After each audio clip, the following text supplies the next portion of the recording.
उर्दू खबर के मुअज़्ज़िज़ दोस्तों, मैं हूं माजिद मलिक और आप तमाम देखने और सुनने वालों को अस्सलाम वालेकुम।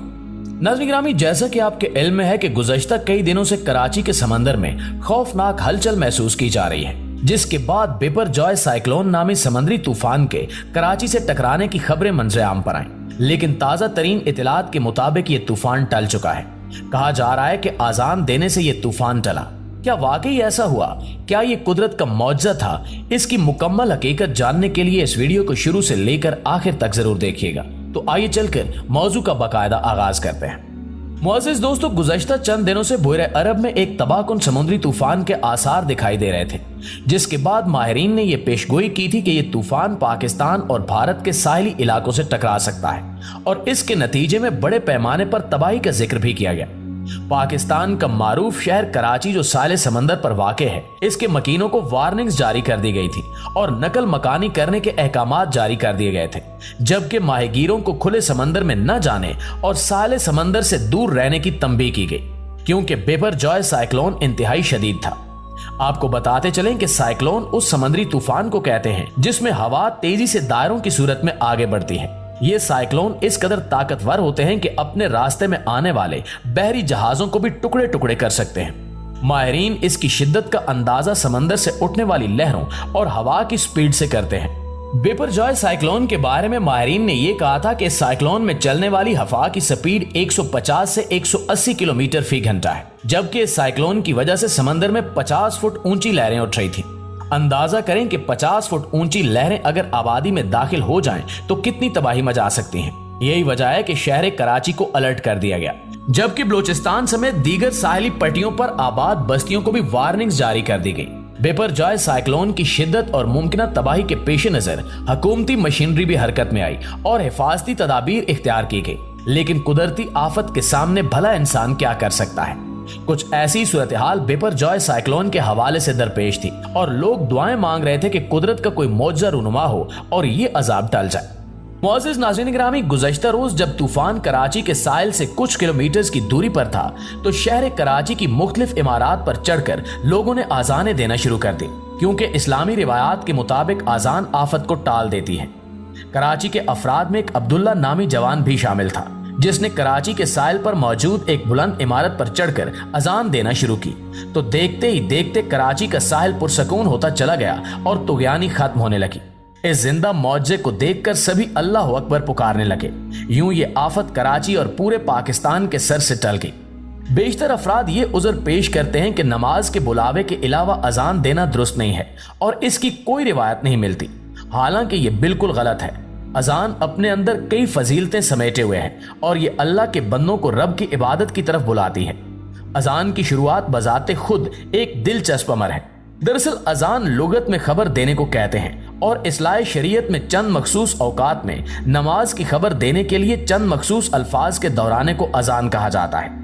अजान का पस मंजर कुछ इस तरह है कि हजूर अक़दस सल्लल्लाहु अलैहि वसल्लम जब मक्का मुकरमा से हिजरत फरमाकर मदीना तशरीफ लाए और वहां मुसलमानों की तादाद में इजाफा हुआ और मस्जिद बनाई गई, तो आप सल्लल्लाहु अलैहि वसल्लम ने सहाबा कराम से मशवरा किया कि क्या नमाज के वक्त ऐलान के लिए कोई ऐसी चीज मुतय्यन की जानी चाहिए जिसके जरिए तमाम लोगों को औकात नमाज की इत्तला हो जाया करे, ताकि सब लोग वक्त पर मस्जिद में हाजिर होकर बाजमात नमाज अदा कर सके। चुनांचे बाज सहाबा कराम ने यह मशवरा दिया कि नमाज के वक्त किसी बुलंद जगह पर आग रोशन कर दी जाया करे, ताकि उसे देखकर लोग मस्जिद में जमा हो जाया करे। बाज ने कहा कि नसारा की तरह नाकूस बना लिया जाए और बाज ने कहा कि यहूद की तरह सींग बना लिया जाए। चुनांचे साहिब और राय सहाबा कराम ने इन तजावीज़ के सिलसिले में अर्ज की कि आग तो यहूदी अपनी इबादत के वक्त ऐलान के लिए रोशन करते हैं, इसी तरह नाकूस नसारा अपनी इबादत के वक्त ऐलान के लिए बजाते हैं। लिहाजा हमें ये दोनों तरीके इख्तियार नहीं करने चाहिए कि इससे यहूद और नसारा की मुशाबहत लाजिम आती है, बल्कि इनके अलावा कोई दूसरा तरीका सोचना चाहिए। प्यारे दोस्तों, बात माकूल थी, इसलिए बगैर किसी फैसले के मजलिस बर्खास्त हो गई और सहाबा कराम अपने अपने घरों को तशरीफ ले गए। एक सहाबी हजरत अब्दुल्ला बिन ज़ैद रज़ी अल्लाह ताला अन्हु ने यह देखा कि हजरत सल्लल्लाहु अलैहि वसल्लम इस सिलसिले में बहुत ज्यादा फिक्रमंद हैं और कोई बेहतर तरीका सामने नहीं आ रहा, तो वो बहुत परेशान हुए। उनकी दिली ख्वाहिश थी कि यह मसला किसी न किसी तरह जल्द अज जल्द तय हो जाए, ताकि हजरत सल्लल्लाहु अलैहि वसल्लम की फिक्र परेशानी दूर हो। चुनांचे ये इसी सोच और फिक्र में घर आकर सो गए। رات کو خواب میں کیا دیکھتے ہیں کہ ایک فرشتہ ان کے سامنے کھڑا ہو کر اذان کے کلمات کہہ رہا ہے۔ جب صبح ہوئی تو اٹھ کر بارگاہ رسالت صلی اللہ علیہ وآلہ وسلم میں حاضر ہوئے اور اپنا خواب بیان کیا۔ حضرت صلی اللہ علیہ وآلہ وسلم نے ارشاد فرمایا کہ بلا شبہ یہ خواب سچا ہے، اور فرمایا کہ حضرت بلال رضی اللہ تعالی عنہ کو اپنے ہمراہ لو اور جو کلمات خواب میں تم کو تعلیم کیے گئے ہیں وہ ان کو بتاتے رہو، وہ انہیں زور زور سے ادا کریں گے کیونکہ وہ تم سے بلند آواز ہے۔ چنانچہ حضرت بلال رضی اللہ تعالی عنہ نے اذان دینا شروع کی اور ان کی آواز شہر میں پہنچی تو حضرت عمر فاروق رضی اللہ تعالی عنہ دوڑتے ہوئے آئے اور عرض کی کہ یا رسول اللہ، قسم ہے اس پاک ذات کی جس نے آپ صلی اللہ علیہ وآلہ وسلم کو حق کے ساتھ معبوس فرمایا، ابھی جو کلمات ادا کیے گئے ہیں میں نے کل خواب میں ایسے کلمات سنے ہیں۔ یہ سن کر حضرت صلی اللہ علیہ وآلہ وسلم نے اللہ تعالیٰ کا شکر ادا کیا۔ منقول ہے کہ اسی رات میں 10 یا 14 صحابہ کرام نے ایسا ہی خواب دیکھا تھا، جس کے بعد اذان کی شروعات ہوئی۔ دوستو، اس میں کوئی شک نہیں کہ اذان اللہ تعالیٰ کے اذکار میں سے ایک عظیم اور اہم ترین ذکر ہے، جس میں اللہ تعالیٰ کی وحدانیت اور حضور نبی کریم صلی اللہ علیہ وآلہ وسلم کی رسالت کی شہادت کا اعلان کیا جاتا ہے، لوگوں کو کامیابی اور کامرانی کی طرف بلایا جاتا ہے اور اسلام کی شان و شوکت کا ایک بہترین عملی مظاہرہ کیا جاتا ہے جس کی مثال دنیا کے کسی مذہب میں نہیں پائی جاتی۔ یہی وجہ ہے کہ اذان دینے کی اہمیت اور فضیلت اور اس کا اجر و ثواب احادیث اور روایات میں بکثرت موجود ہے۔ چنانچہ حضرت معاویہ رضی اللہ تعالی عنہ سے روایت ہے کہ میں نے سرور کائنات صلی اللہ علیہ وآلہ وسلم کو یہ فرماتے ہوئے سنا ہے کہ قیامت کے دن سب سے اونچی گردنوں والے لوگ مؤذن ہوں گے۔